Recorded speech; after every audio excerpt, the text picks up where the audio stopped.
Olá, time Mentor Marcel Orandi. Pronto para começar mais um episódio do nosso podcast Empresário Profissional. Eu estou aqui em Miami, na sede da Empresário Profissional, da nossa empresa, e eu estou recebendo hoje o Guilherme Garrido. Ele é um construtor, está indo muito bem, a empresa não para de crescer, e a gente vai descobrir como é que foi a jornada dele até ele chegar a virar um empresário profissional. Bom, Guilherme, bem-vindo ao nosso podcast. Estou muito feliz de te receber aqui.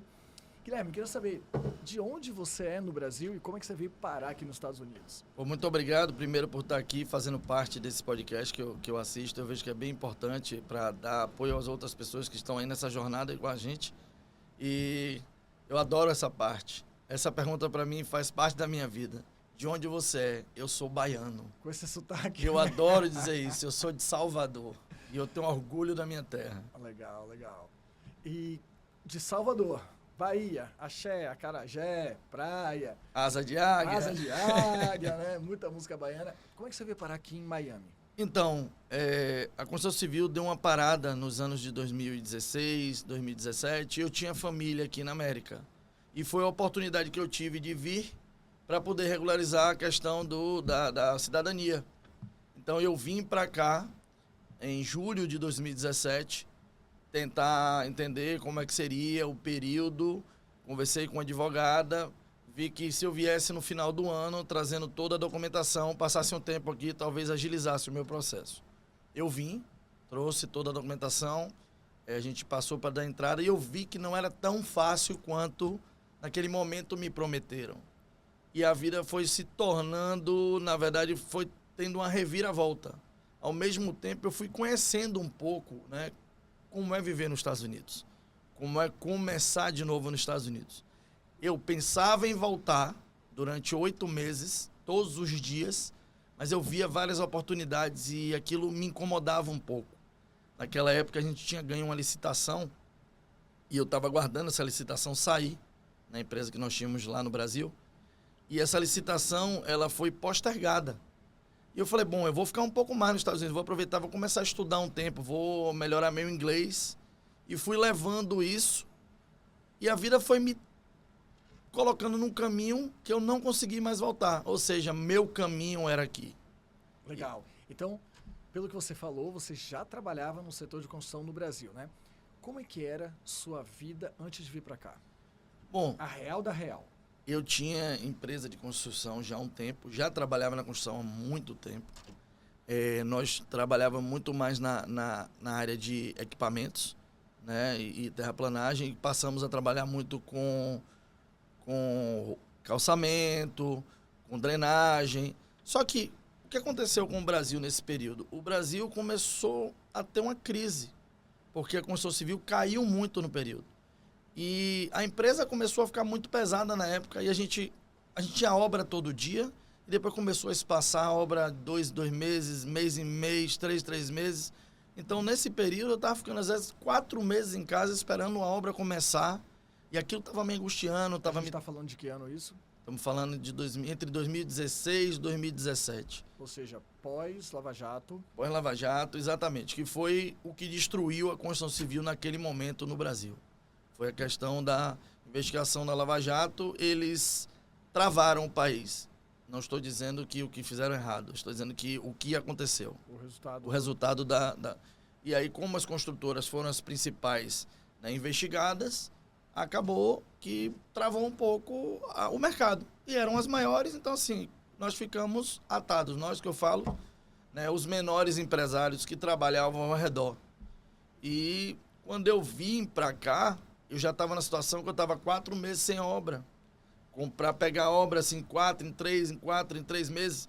E aquilo foi, e ao mesmo tempo estava me adoecendo. Então, uma das opções de eu ter vindo foi, vou tentar uma coisa nova, aproveitar que eu já tinha essa oportunidade de entrar com o pedido do Green Card, que seja, vou fazer isso agora.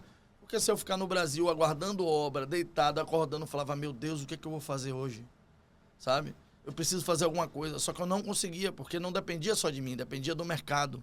Eu tinha que me reinventar.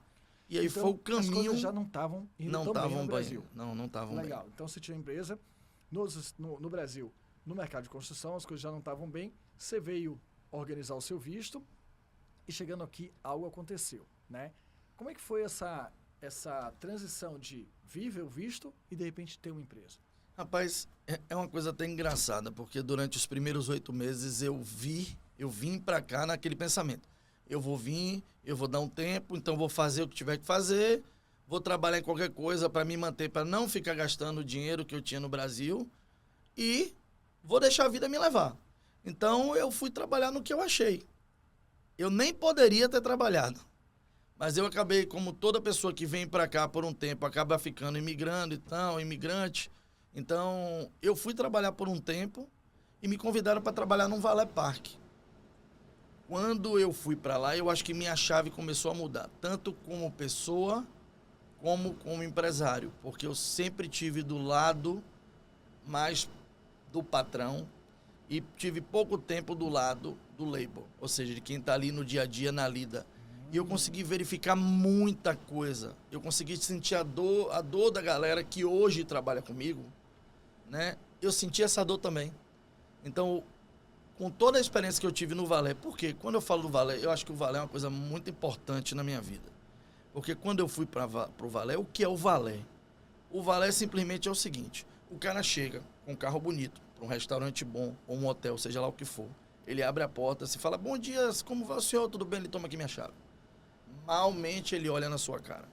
Então você já se sente mal por isso, mas você precisa ser super, né, solícito.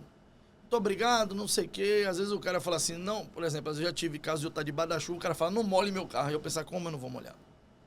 Não tenho como, mas tudo bem. Não, senhor, muito obrigado e tal. Então o que é que eu vi no valet? O cara vinha, entregava o carro, eu corria, estacionava, botava na vaga, voltava correndo, pegava outro carro. E eu olhava para frente e falava, aonde eu posso chegar aqui nessa empresa? Quando eu estava ali no valet, eu falei, meu Deus, qual é o meu próximo passo aqui no valet? No máximo, eu conseguia ser o gerente da conta. Então, eu vi uma empresa que eu não conseguia atingir crescimento. E, ao mesmo tempo, como o trabalho era tão desgastante, não falo nem mentalmente, mas você se sentia tão mal pelo tratamento das pessoas, eu não criava nenhuma identificação com aquele trabalho. Então, comecei a perceber que uma empresa que não tivesse crescimento, né, e não tivesse identificação, não ia para lugar nenhum, em mercado nenhum. Então, uma das chaves que realmente virou minha vida foram esses 2 pontos que eu busquei lá no valet e que eu nunca tinha sentido, talvez antes. E do valet para construir uma empresa? Bom, Qual foi esse caminho? Durante muito tempo, eu sabia que eu precisava sair dali, porque eu fiquei no valet, se eu não me engano, uns 3 meses, mas eu sabia que eu tinha que sair dali. Porque enquanto eu estivesse ali, eu não ia conhecer pessoas, eu precisava criar relacionamento, eu precisava entender o mercado. Meu padrasto já trabalhava aqui na área de pintura e eu comecei a pedir para ele durante o tempo do valet, deixa eu ajudar você durante o horário que eu estou livre. Então eu ia aos poucos com ele, comecei a tentar pegar trabalhos de ajudantes aqui, pegar uma pintura ali, para tentar entender, tentar começar de novo, entrar no meu meio, né? E aí um amigo veio para cá de Nova York, me fez o convite para eu ir num evento, uma festa. Eu sempre gostei de festa, sou baiano, adoro festa, adoro música, adoro tocar violão. E aí, por sinal, o dono da casa... Tá, peraí, quem é esse amigo? Você. Eu sabia que eu conhecia essa história, gente. Eu só não sabia se eu podia dizer. Então eu peguei e te convidei para ir para uma festa. E nessa festa tinha um construtor. Exatamente. Nessa festa tinha um construtor. Eu acredito que você teve intenção, inclusive, de conectar vocês, de conectar claro, os com dois. certeza, né? E isso é importante, porque a conexão proposital é muito importante. É bom as pessoas... Intencional, Intencional. Né? Então é bom, inclusive, você que está ouvindo, entender isso. É importante saber que é bom quando você pode se conectar intencionalmente com outras pessoas. Porque pode acontecer o que aconteceu na minha vida. Vamos lá, vamos entender o que aconteceu na sua vida. E aí, papo vai, papo vem, conversando com o cara sobre o mercado. O cara estava abrindo uma empresa aqui em Miami, começando uma operação, ele já estava em Nova York. E naquele momento, né, a gente estava até num ambiente descontraído, bebendo, tocando. Ele falou, não, quer trabalhar com a gente? O que é que você tem? Eu, na época, até, é engraçado, eu falo isso em palestra sempre, eu falei uma mentira porque eu achei que era uma conversa de bebida, conversinha de bar, né? Aí ele perguntou pra mim, o que é que você tem? Eu digo, rapaz, tem uma empresa, porque eu fiquei com vergonha até de contar a minha verdade, a minha realidade. aqui. Hoje eu conto com tranquilidade, eu não tenho medo nenhum de contar, porque isso realmente foi outra coisa que eu virei chave no futuro. Legal. Né, que eu poderia ter dito a ele. Mas naquele momento foi até importante, essa mentiria. Eu disse assim, não, eu tenho empresa de pintura. Ele, pô, como é que tá a sua empresa? Tá estruturada? Eu falei, rapaz, tem tudo, tem um van, tem um tudo, não tinha nada, não tinha nenhuma brocha. Mas quem sabe que brocha é pincel. Lá ele. E nesse primeiro momento o cara falou, não, rapaz, vou te convidar, vamos lá, um amigo meu vai te ligar, um rapaz que trabalha comigo. E eu falei, pô, no outro dia passou, né? Eu acordei. Aí eu falei, meu Deus do céu, eu conversando com um cara que tá com uma empresa aqui. Eu, em vez de chegar para ele e dizer, não, rapaz, eu posso trabalhar para você e tal, buscar uma oportunidade na empresa do cara, que talvez fosse o caminho mais simples, vou inventar uma conversa que eu Quando tenho... Você fala uma oportunidade de trabalhar para ele, né? Para ele, exato, para ele. Seria o caminho mais, vamos dizer, mais simples ou mais certo, talvez, naquele momento. E eu inventei uma coisa que eu tinha, na verdade, eu tinha um suporte, que era do meu padrasto, mas não era meu, era dele. Eu falei assim, mas tudo bem, eu não queria sair, né? Ficar por trás. Hoje eu falo com toda a tranquilidade disso. Mas naquele momento foi uma mentira que deu certo. Por quê? Porque depois, realmente, uma das pessoas que trabalhava junto com ele me ligou, me chamando para ver um trabalho. Eu falei, não, claro, não podia, não dava mais para dar para trás. Eu podia, no máximo, olhar o trabalho e dizer, não consigo pegar o trabalho agora, não é o momento, minha empresa está muito inchada, para poder sair do negócio. E eu fui ver o trabalho.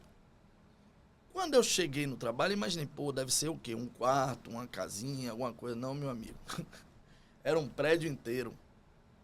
E eu olhei e falei, meu Deus, e agora? E o que eu faço agora da minha vida? Até porque você não tinha nenhum pincel. Não tinha nada. Mas pela expertise que eu tinha, já de empresa, já de muito tempo de construção e engenharia no Brasil, eu falei, bom, deixa eu entender o que ele quer. Eu conversei com ele, a gente bateu um papo, falei, não, vou voltar, vou ver a situação da empresa e volto a conversar com você. E nesse tempo eu voltei para casa. E voltando para casa eu peguei meu telefone e aí eu tive que pedir ajuda, né? Liguei, alô mãe, expliquei a situação, né? Porque o meu padrasto realmente tinha empresa de pintura. Expliquei toda a situação para ela e falei, você precisa me ajudar, você precisa falar com o William. Ele precisa pegar esse serviço. Né? Supostamente eu vou estar pegando junto com ele, como se fosse, né, a empresa, que eu fosse parceiro da empresa, só seja lá como for. Eu nem preciso ganhar nada nesse primeiro momento. Mas ele precisa estar comigo nesse primeiro momento para poder me dar esse empurrão. E aí depois ele chegou, ela conversou com ele, ele falou, não, tudo bem, vamos fazer um acordo aqui, vamos acertar assim, assado e tal. Resumindo, chegou 2 dias depois o cara me liga. Meu amigo, veja bem, olhe, a gente tinha passado para você o prédio inteiro, né? Mas como a gente está conhecendo sua empresa agora, vamos melhorar, assim, vamos pouco a pouco. Eu vou te dar um andar. Se você for bem, aí eu te passo. Mas, desculpe e tal, ele tentando se desculpar. O que faz super sentido quando exatamente, você está começando a conhecer exatamente, um parceiro, né? claro. Ele precisava entender, né, quem era eu no mercado. E naquele momento ele até se desculpou por estar reduzindo o meu escopo de trabalho. E eu por dentro falei, meu Deus, muito obrigado. Ainda bem, né? Foi Deus que fez acontecer. E é Deus, eu confio muito nisso. Sabe? Ele fez acontecer da maneira correta. Eu falei, não, tudo bem, eu vou assumir só um andar, vou preparar minha equipe, vou começar tal dia e pedir uma semana para ele para preparar. O que eu fiz? Busquei um monte de gente ali nos grupos de ajuda da internet. Contratei 6 pintores, liguei para um amigo meu que estava em Nova York. Falei pra ele da situação, ele veio, cola comigo, vamos junto, tal. Quem é esse amigo? Porque eu acho que eu sei quem é. É Mauro, seu irmão. Meu irmão, legal. E ele veio e colou comigo, hoje está comigo até hoje. Nós estamos juntos até hoje. Ele é meu parceiro, um dos meus braços direitos. Um dos braços direitos é meio complicado, né? Um dos meus braços. Uhum. Mas, e aí quando eu cheguei, para começar o trabalho, chegou minha equipe com 6 pessoas. A outra empresa, que na verdade dividiu em 3 empresas, não apareceu. E a terceira empresa foi um só cara. Legal. Resumindo, graças a Deus a gente conseguiu entregar o nosso andar dentro do tempo. A gente acabou absorvendo da segunda empresa e depois absorveu da terceira empresa. Ou seja, nós entregamos o trabalho. E daí para frente, esse que hoje eu posso dizer que é amigo, né, na época era apenas um contratante, um conhecido, passou a me dar mais oportunidades, pouco a pouco. E aí, pouco a pouco, eu fui fazendo. Só que chegou um certo ponto que ele viu que a minha empresa era pequena, realmente. Que não era aquilo tudo, né? E foi até engraçado que um dia eu perguntei para ele, vem cá, por que você, depois que viu que eu era pequeno, continuou me dando oportunidade? Ele fez, Giga, você tinha muita vontade. Dava para ver na sua cara a vontade que você tinha de crescer. Então eu não tinha como fechar a porta para você, porque eu sei que o que eu te desse, você ia fazer e você ia entregar. Então, claro, ele passou a me dar coisas menores, óbvio, normal, e eu consegui, pouco a pouco eu fui, né, galgando o meu espaço no mercado, conhecendo outras pessoas, criando intimidade com outras pessoas. Isso é importante. Eu sou um cara muito social. Quando eu falo social, eu sou muito amigueiro. Lá na Bahia tem essa palavra, né? Eu adoro fazer amizade. O baiano já conecta facilmente, Não, né? tranquilamente. O nosso Você jeito de ainda ser... mais. o nosso jeito de ser... Não vou falar solto. A gente é leve. O baiano é leve. A gente é brincalhão, a gente é casa, né, aberta. A gente chega num lugar fazendo um barulho, a gente faz amizade rápido. E eu tenho esse... Eu posso dizer que é um dom. Que eu acho que tem pessoas que são mais fechadas e Deus me deu esse dom de ser amigo. Eu, graças a Deus, consigo fazer conexões rápido, porque eu me conecto, não me conecto com ninguém por interesse, mas eu me conecto com pessoas muito fácil, porque eu sou autêntico. E aí eu vou na brincadeira, eu sou brincalhão, eu adoro estar ali, eu adoro conversar, eu adoro tocar, não sei o quê. Então, assim, eu acabo me turmando fácil. Isso me ajudou muito a desenvolver tanto o lado pessoal, né? Porque, queira ou não queira, isso já é um pouco de inteligência emocional. Mas também o lado empresarial, porque eu acabei conhecendo mais gente, e aquilo vai ampliando, né, a minha gama de oportunidade de empresa. Legal. Então, a partir daí, sua empresa já estava constituída. O que sua empresa faz hoje? E qual é a sua empresa? Bom, eu sou sócio de GRC Construction, na verdade eu sou o dono, sócio fundador. Hoje nós temos mais de uma empresa, que nós temos outras empresas que hoje a gente está começando developer, ou seja, incorporação. Então, nessa parte eu tenho sócios. Na parte de renovação de alto padrão, que é hoje o nosso foco maior, eu sou o proprietário, ou seja, o cabeça única. Eu estou ali à frente.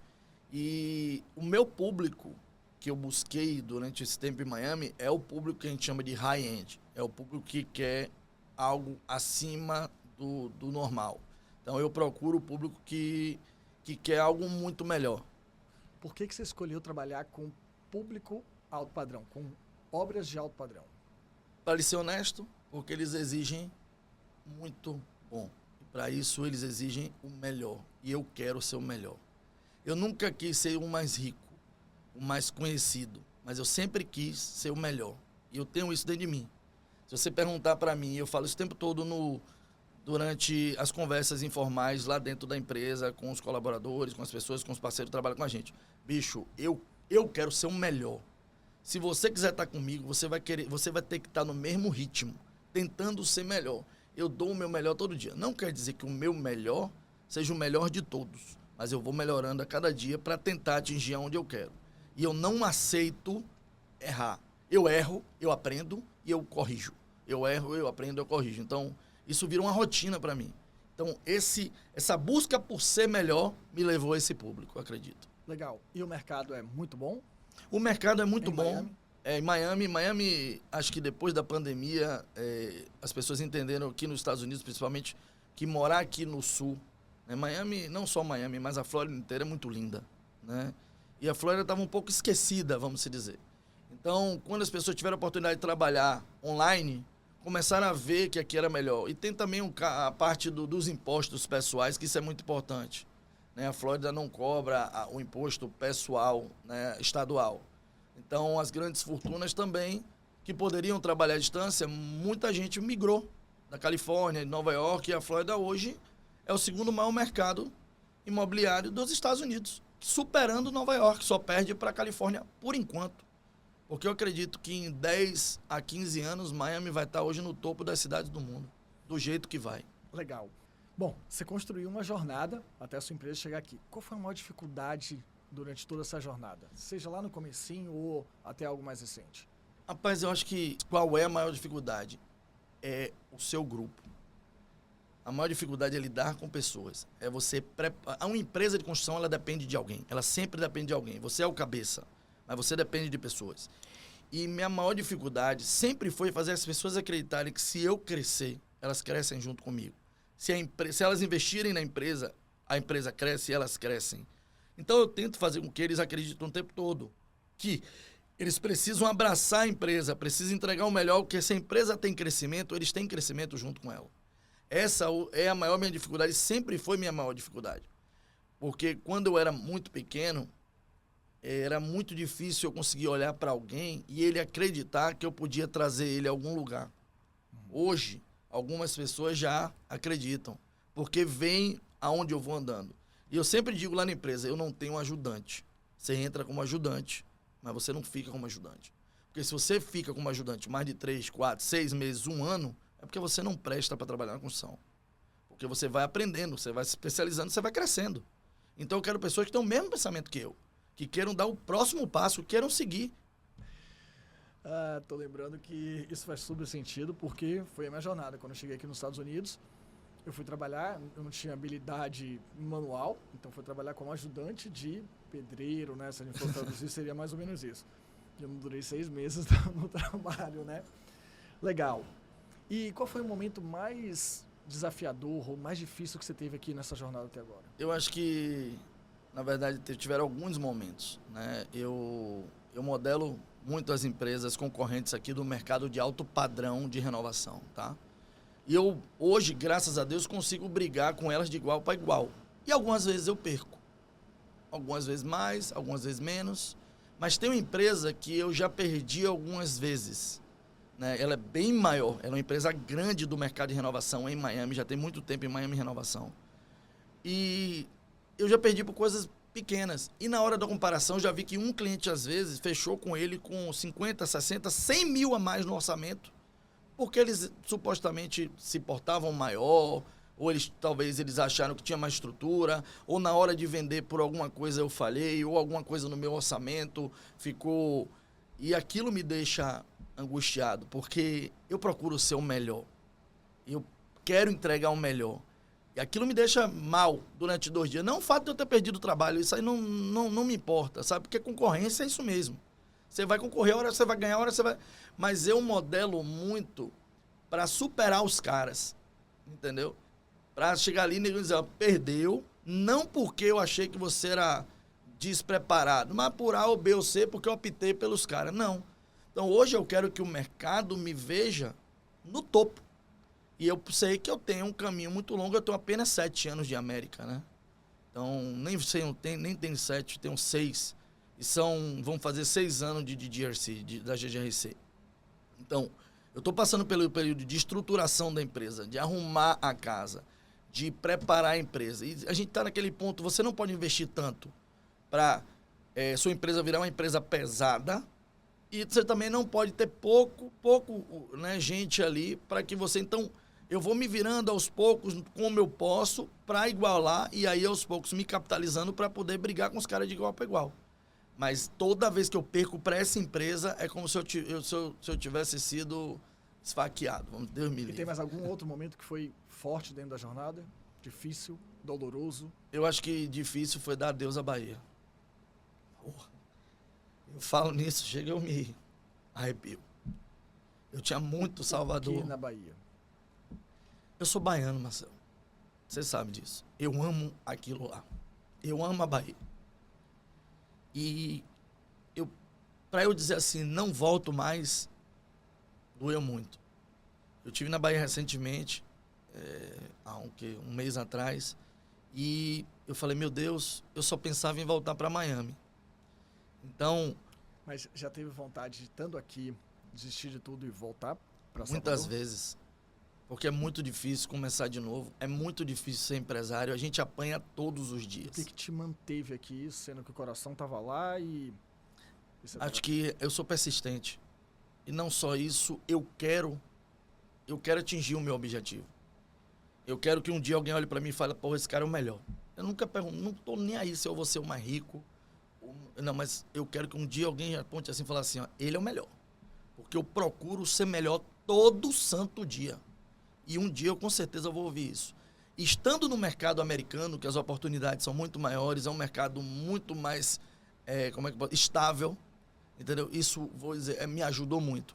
E por ter trabalhado no mercado brasileiro, saber se virar, porque a gente se vira no Brasil, né? Com o que tem, também tem me ajudado nessa jornada, né? Tem empurrado muito isso. Legal. E aí, a próxima pergunta que eu tenho cabe perfeito para esse momento, que é: como é que você vê o mercado americano para empreender? Eu acho que não dá para negar que a cada 100 anos, pelo menos, você tem uma grande nação. E ninguém pode olhar para trás e dizer que os Estados Unidos não é a grande nação do mundo. Hoje nós somos a maior economia do mundo. Eu indicaria qualquer pessoa que quisesse empreender nesse mercado, porque o governo te estimula a crescer, o mercado te estimula a crescer. O mercado é voltado para a economia por geral. Você tem a ajuda do governo, ou seja, para comprar um carro, para deixar de pagar imposto, mas aí você está gerando emprego, você está gerando imposto por outro lado. Então, assim, eles fazem com que a empresa que se impulsione de verdade. E as pessoas daqui, como você não tem tanto feriado, dia santo, não sei o quê, as pessoas daqui têm mentalidade de trabalho. A gente não acorda aqui pensando, ai meu Deus, amanhã é segunda, depois é terça. Nada disso. A gente sabe, tem que trabalhar, preciso fazer dinheiro, tem pessoas que trabalham por hora, outros dias, seja lá o que for, produção, preciso produzir. Então a mentalidade, a cultura americana é a cultura de produção. Então não teria mercado melhor para eu estar nesse momento do que aqui. Legal. E qual é a sua visão sobre a qualidade da mão de obra aqui nos Estados Unidos? Bom, eu tenho esses debates com amigos da mesma área. Eu falo, bicho, ó, a mão de obra americana é uma mão de obra que ela é formada aqui. Ou seja, o cara chega, normalmente vem de outro país, aí se ajeita aqui. E qual é a melhor oportunidade que ele tem no início? A construção, o valé, o hotel, coisas que são... E construção tem muito trabalho. Estou falando da parte do homem, né? Mulher tem um cleaning, etc. Mas a construção tem muito trabalho. Então esse cara, ele é um cara normalmente que ele já veio preparado por alguma coisa de países imigrantes. Então ele começa a trabalhar ali e pouco tempo ele acha que ele já está pronto, que ele já é mestre, que ele já pode se dizer handyman, como a gente fala aqui. E eu acho que falta muito. Porque a mão de obra no Brasil, ela é preparada na infância. Por mais que se a gente for olhar historicamente, né, normalmente a pessoa que está ali na construção, ele tem um avô que era pedreiro, um tio que era pedreiro, ou ele precisou ajudar o vizinho a bater uma laje. Então ele já chega com a bagagem. O que está aqui não, ele chega do zero. Então eu digo que a mão de obra do Brasil bruta, ela é muito melhor do que aqui, muito melhor. E se eu tivesse a oportunidade de buscar, sei lá, 10, 15 pessoas lá no Brasil, eu com certeza estaria em outro patamar. E já que você trouxe esse tema, como você foi construtor lá e é construtor aqui, como é que você vê a diferença dos mercados de construção lá e até sistemas de construção de lá do Brasil para cá, para os Estados Unidos? Eu acho que assim, eu posso dizer que eu tive nos dois mercados em dois tempos diferentes, né? O antes e depois da tecnologia. Por que eu falo antes e depois da tecnologia? Quando eu saí no Brasil em 2017, você tinha tecnologia, mas você não tinha essa quantidade de aplicativo hoje. E como é que eu posso dizer? Muito baratos, para que você pudesse gerir a sua empresa da maneira correta. Só as empresas que tinham sistema de gestão eram empresas grandes. O que você tinha no máximo naquela época, uma planilha de Excel, uma coisa linkada. Aqui não, hoje, para todo mundo, você tem uma quantidade hoje de ferramentas que te levam a outro modelo de gestão. Então, o meu modelo lá era muito mais arcaico e eu posso dizer que o meu modelo aqui é muito mais atual. Existe essa diferença para mim. Agora, construir no Brasil e construir nos Estados Unidos, falando da parte de construção, os materiais usados são diferentes. A maneira que se constrói é diferente, o modelo construtivo é diferente. Então, eu acredito que o Brasil até constrói-se mais rápido, mas o futuro, a tecnologia, os novos materiais mundiais estão aqui, né? E quando saem daqui, começam a entrar lá. É engraçado isso. O drywall está entrando no Brasil de alguns anos para cá e o drywall já vai ficar obsoleto logo aqui nos Estados Unidos, com as novas tecnologias que estão sendo implantadas. E aí, Giga, você trouxe um ponto bem interessante, né? aplicativos, ferramentas de gestão ajudam bastante, mas numa obra, eu costumo dizer que eu mentoro empresas de construção, e eu costumo dizer que obra é viva. Toda hora acontece alguma coisa. Como é que você lida com os, eu não vou falar outra palavra que não tem, com os perrengues que acontecem quase o tempo todo no mercado de construção? Começa que quem constrói é apaixonado por problema. Não tem como dizer diferente disso. O cara tem que gostar de problema, porque você vive problema acordando e dormindo. Ou seja, o telefone é o tempo todo. Primeiro você tem que criar um grupo. E como é que fica o sono, o estresse, a saúde? Vamos lá. Eu criei um grupo, eu trabalhei esse grupo mais próximo a mim, para me ajudar a gerir, né, o grupo maior, vamos se dizer. Então, eu criei um time restrito em cima de supervisores, etc., para me ajudar a gerir a galera. Esse grupo é muito importante que ele saiba como você pensa, para ele te libertar de algumas pequenas decisões que não são necessárias a você, para que a sua empresa comece a andar.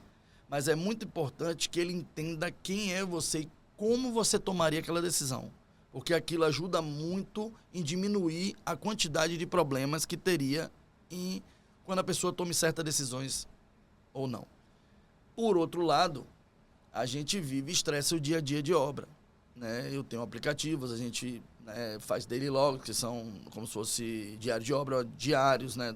Tem gente que faz semanal, não sei o quê. A gente vai acompanhando, eu faço visitas, né, às obras toda semana, pelo menos uma vez, às vezes, dependendo do volume da obra, se a obra não for tão grande, 15 em 15. E os supervisores estão sempre nas obras, para evitar esse tipo de coisa. E você mantém uma comunicação muito limpa e clara. Então, hoje a gente usa todas essas ferramentas que a gente tem para diminuir essa dor de cabeça. Agora, quanto a dormir, a problema, eu acho que todo empresário, engraçado, quer dizer, eu durmo bem. Então, sua empresa não está bem. Porque quando a empresa está bem, ela está busy, você tem aquela dor de cabeça do operacional dia a dia. E eu sei que a única maneira de eu ter uma vida um pouco mais relaxada seria preparar a minha empresa para que o corpo operacional funcionasse sem mim, para daí eu ir para o próximo patamar, apenas o gerencial. E aí sim, talvez eu tivesse uma qualidade de vida melhor, um sono melhor, né, um tempo mais para a família, para mim, mas isso é um caminho que a gente tem que traçar. Todo empresário que está começando ou que está no meio do caminho, seja lá como for, precisa traçar para poder chegar a essa... Precisa trabalhar e estruturar a sua saída da operação. Exatamente. Gente, empresa, primeiro passo para ser grande é sair da operação. Porque quando você está fora da operação, você consegue enxergar de uma maneira mais tranquila. Enxergar melhor, inclusive, de diversos ângulos. E, gente, tem uma frase de Rockefeller que eu acho fantástica. Quem trabalha demais não tem tempo para fazer dinheiro. Então, por um tempo, faz muito sentido você estar ali olhando o operacional, construindo a sua visão de como a empresa pode funcionar, mas fazer também o trabalho de saída, porque é saindo que você consegue ver outros. E quando ele fala nisso também, ele fala muito de trabalhar manualmente, de estar ali na operação. Não é que ele não trabalhe. Exato. É não ficar imerso Exato. Totalmente. Você não está ali o dia todo para resolver problema. Você está ali agora para pensar em soluções, para melhorar o seu ritmo, para melhorar o seu grupo, melhorar a sua comunicação. Para trabalhar na expansão. Exatamente. E quando aí você perguntar, quando é que eu vou saber que a minha empresa já está no próximo patamar? Quando eu já estiver fazendo 100% isso. Hoje a gente já faz isso. Eu já faço um pouco isso, porque eu tenho uma operação que é enxuta e funciona. Mas eu sei que eu ampliando, eu preciso estar junto, entendeu? Então, eu não consigo estar 100% fora da operação ainda. Então, eu sei qual é meu próximo passo. Meu próximo passo é conseguir constituir o operacional para eu gerenciar. Tanto de vida, quanto de empresário. Legal. Giga, a empresa está indo muito bem, né? Qual foi o ingrediente número 1 que você acha que te fez chegar até aqui? Eu acho que uma das coisas que eu acabei citando aqui, que era a minha vontade, que isso foi citado, e eu sou muito comprometido. Eu sou comprometido com meus clientes, eu sou comprometido com as pessoas que acreditam em mim. Errar, todo mundo erra, é fato. Mas eu tô ali, tem um problema, o cliente reclama alguma coisa, eu vou. Eu não abandono ninguém. Eu tô do lado do do meu colaborador, ou seja, o cliente está dando uma pressão em alguém, eu chamo para mim. Quando a minha empresa tem um problema, o problema está em mim também. E principal, sou eu. Eu sou o dono, eu sou o chefe, eu sou o cabeça. Então eu tenho que chamar para mim. Eu acho que o que me fez crescer foi exatamente esse posicionamento. E as pessoas que estão ao seu redor, tanto que estão dentro da sua unidade, como estão ao seu redor, passam a acreditar em você. Fala, pô, esse cara realmente é diferenciado. Giga, você ama o que você faz? Que eu amo. Todo dia eu durmo, eu falo, não vou fazer mais isso não, acordo no outro dia, eu falo, rapaz, preciso...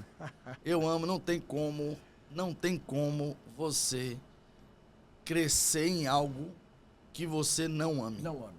Eu tô super alinhado. Eu acredito que você, às vezes, vai fazer coisas que você não gosta. Eu faço muitas que eu não gosto. Dentro da rotina, pode ter muita coisa que você não gosta. Mas, claro, aquilo que eu não gosto, eu traço a meta para chegar onde eu quero. Então, eu vou fazer aquilo até eu chegar onde eu quero. Porque eu tenho um amigo que fala uma frase engraçada. Desde novinho ele fala foco, /meta, /objetivo. E a gente brincava isso, foco, /meta, mas isso é real. Então, hoje eu tenho muito isso. Eu tenho um foco muito grande. Eu crio minhas metas para chegar ali. E não importa se dentro das minhas metas eu vou ter que fazer o que eu não gosto, sofrer um pouquinho, né, ralar muito, não importa. Contanto que eu esteja no direcional certo para chegar àquilo. E eu dou graças a Deus a cada pequeno passo que eu dou. Eu não sou um cara que fala assim, ai meu Deus, eu ainda não consegui faturar, não sei. Não, ao contrário, eu digo, ai meu Deus, obrigado por eu estar faturando um X. Ou obrigado por eu chegar nesse patamar. Isso me fez relaxar, as pessoas se cobram demais. Porque muita gente fala assim, o cara compra um carro melhor, mas não foi ainda o que ele quer. Vamos dizer, o cara comprou um Corolla, mas ele queria uma Ferrari. Aí ele, em vez de ele agradecer, falar, ai meu Deus, pô, já tô com um Corolla que eu tinha um Fusca. Não, ele fala, ai meu Deus, por que eu não tenho uma Ferrari ainda? Então isso acaba destruindo a pessoa por dentro. Inclusive isso é ingratidão. Exatamente. O universo está te trazendo. E o que você não é grato, você não consegue nem passar daquele ponto. Eu tive uma conversa recentemente com uma amiga lá em Salvador. Eu falei disso, olha, você tem que cuidar de tudo que você tem. Por mais que você fale assim, eu cuido de tudo meu. Você me conhece, você sabe que eu tenho zelo. Porque eu sei quanto eu suei para ter aquilo.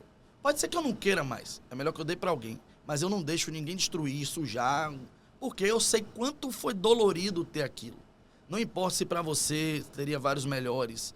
Mas para mim, aquilo teve eu tive uma história. Eu precisei fazer certas coisas para poder ter aquilo. Não é ter apego a bem material, mas é ter apego ao que você construiu. E Giga, talento ou esforço? Qual vence? Rapaz, persistência. Eu sempre digo, em todas as palestras, no meu dia a dia, eu tenho escrito isso na minha sala. Persistência vale mais do que talento. Você precisa persistir. Você precisa, e aí vem posso talvez usar, você precisa se esforçar, a sua palavra. Porque o significado final é o mesmo. Você precisa se doar para chegar a algum lugar. Em vários lugares, nos ambientes que a gente vive, né, comuns, inclusive aulas, faculdade, ao nosso redor, você vê pessoas muito mais talentosas que você. E você às vezes se pergunta, por que esse cara está aqui atrás? Ou por que esse cara trabalha para mim? Ou por que esse cara está aqui do meu lado?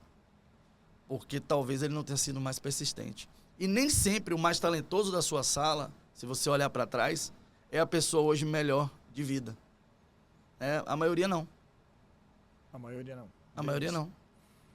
Giga, você é um cara que sonha? Se sim, como é que você faz o seu processo, desenvolve o seu processo de sonhar e trazer esses sonhos para a realidade, criar eles no mundo real? Eu sonho muito. Acho que para todo empresário é impossível não sonhar. Eu sonho muito. E, como eu te falei, eu vou sonhando, mas ao mesmo tempo eu tento entender o que do meu sonho é normal, o que do meu sonho é capaz, ou seja, que eu possa atingir nesse ponto, e eu vou criando meus passos. Eu sempre criei etapas para chegar a algum lugar. E eu não me preocupo com o topo, eu me preocupo com o próximo degrau. Isso me ajuda muito. Claro, o topo é o objetivo, mas eu vou nas minhas metas pouco a pouco. O que eu não posso é regredir, o que eu preciso é continuar seguindo. Então eu tenho muito isso. Eu vou, sei lá, uma coisa que eu desejo, algo que eu desejo para minha empresa ou para minha vida pessoal, eu sento, eu respiro, começo a ver como é que eu posso atingir isso, qual é a melhor maneira, não sei o quê. Meu objetivo está aqui. E aí, aos poucos, eu vou criando minha meta. Eu sempre digo, eu quero uma coisa. É engraçado, eu tenho isso muito. Eu boto a coisa na minha cabeça, eu vou fazer uma coisa, acabou, eu vou fazer. E depois de um tempo, depois dessa oportunidade que eu tive nos Estados Unidos, depois de recomeçar de novo, eu digo, eu hoje olho para mim, eu faço qualquer coisa que eu queira. Eu não tenho dúvida mais nenhuma desse poder, porque o poder está aqui, ó. Exatamente.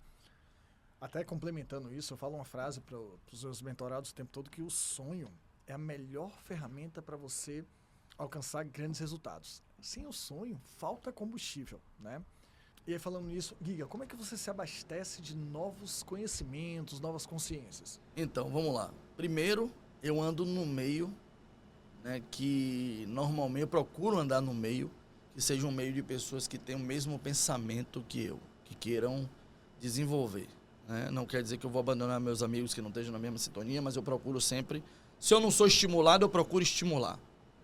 Segundo, eu faço mentoria, isso é importante, é muito importante, porque às vezes faz você enxergar coisas que você não enxerga no seu dia a dia, até para você, o mentor, ele se torna um amigo, então você consegue até desabafar certas coisas, e ele está lá com clareza, porque ele não está vivendo aquilo diretamente, consegue lhe guiar da melhor maneira. E eu sou uma pessoa que eu pesquiso muito, eu uso as ferramentas, né, da maneira correta, eu uso muito, eu pesquiso coisa no Instagram, eu pesquiso coisa no Google demais, no YouTube, tudo que eu não sei eu vou no YouTube. Engraçado, eu vou lá, eu olho e eu pergunto muito às pessoas, eu não tenho vergonha de perguntar. Se eu não sei, eu vou e pergunto. E aí eu vou ter o direcionamento para que eu consiga atingir lá, seja lá o que for que eu estiver buscando. Muito legal. Giga, para finalizar, onde você quer chegar? Mas eu acho que tá claro, eu quero ser o melhor. Eu quero, claro, transformar minha empresa na melhor empresa de renovação, não só de Miami, mas se puder ampliar para os Estados Unidos inteiro. Eu quero incorporar também, eu quero virar incorporador. Mas o mais importante é que eu quero que as pessoas me tenham como o melhor. Ou pelo menos que as pessoas que estejam comigo busquem o melhor junto comigo. Porque eu busco esse melhor todo dia. O melhor pode ser, como ele disse, não é o dinheiro, não é o poder, mas o melhor é constantemente evoluir o que a gente traz. Legal, então esse processo de se abastecer de novos conhecimentos, para mim, é fantástico, né? E de se abastecer de energia, porque precisa ter muita energia para guiar uma empresa para o sucesso. Rapaz, para mim é até uma maneira fácil. Eu vou lhe dizer, eu adoro música. E nos momentos que eu estou pensativo, nos momentos livres que eu tenho, geralmente eu boto uma música. Normalmente mesmo cantor, Durvalino, Asa de Águia. E ali naquele negócio eu vou ouvir na música no carro, uma música alta, geralmente eu vou me inspirando, ganhando energia, bora lá galera, vamos nessa. E ali, meu irmão, minha cabeça tá trabalhando. Às vezes em casa ali eu boto aquela música, eu já dou um sorriso. Se eu tiver em qualquer lugar assim, se eu tiver cabisbaixo, tocou a música do Asa, você vê minha feição mudar. Aquilo eu uso como energia. E você pode usar outras coisas, tem gente que usa muito academia, tem outras pessoas que usam outro tipo de música, mas... O que você está falando é cientificamente comprovado. Nada muda o nosso estado vibracional tão rápido quanto a música. Depois disso vem o exercício físico. Eu, particularmente, eu acordo super cansado, não consigo dormir bem, descansar bem, então eu já acordo, faço uma meditação, começo a despertar para a vida e eu vou pro banheiro. E é no banheiro, no chuveiro, que eu meto play e a partir dali meu dia começou de verdade, porque a energia imediatamente se instala no corpo. Meu sábado, dentro de casa, ou quando eu saio no meu carro, que eu dou a ré na minha garagem, que eu começo a andar, quando eu boto o play do Asa, é como se dissesse assim, vamos lá, meu irmão, Carnaval de Salvador, e aí... E, gente, isso não é só o Giga não, tá? Eu, como eu tenho uma proximidade com o Durval, nosso amigo, eu faço a mesma coisa. De tempos em tempos eu vou pro Brasil, peço lá para subir no trio, dou meu jeito lá, principalmente com Tiara, a nossa amiga, que é a mulher do Durval. Então, aquilo ali me abastece para os próximos meses. É impressionante mesmo. Certeza. E aí, aquela música é fora da realidade. É foda mesmo. Giga, terminamos então. Foi muito bom ouvir suas ideias, ouvir o que você está passando, o que você já passou. Quer deixar um último recado para a turma? Eu queria, galera, eu queria que vocês escutassem exatamente a palavra que eu usei, persistência. É muito difícil ser empresário, mas só tem sucesso quem persiste. Tamo junto.